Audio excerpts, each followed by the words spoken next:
आपका काम, कौन काम? घर का काम, वो ना कर देकर आप सफाई कर सकते हैं। आपका दूसरे का, वो जो बाहर जो पेड़ है, जो कचरा है, वो लोग लाने के बाद वो कर सकता है, वो परिष्कार कर सकता है।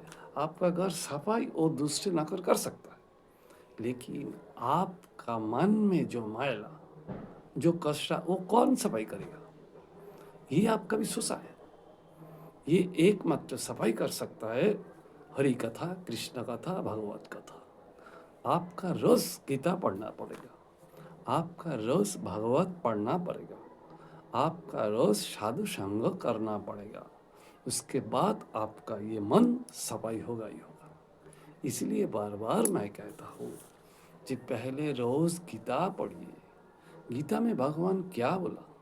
यदा यदा हि धर्मश्च ग्लानिर्भवति भारत अभ्युत्थानं अधर्मश्च तदात्मानं सृजाम्यहं परित्राणं साधूनां विनाशाय च दुष्कृतं धर्म संस्थापनार्थाय संभवामि युगे युगे।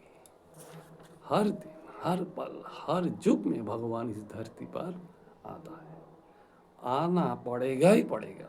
क्यों?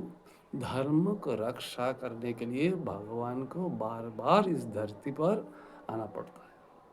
लेकिन कुछ अधर्मी ने, असुर में इस धरती पर जब जब टर्चर किया, अत्याचार किया, उसी टाइम भगवान को, इस धरती को, इस धर्मों को प्रतिष्ठा करने के लिए, अधर्मों का विनाश करने के लिए भगवान को बार बार इस धरती पर आना पड़ता है।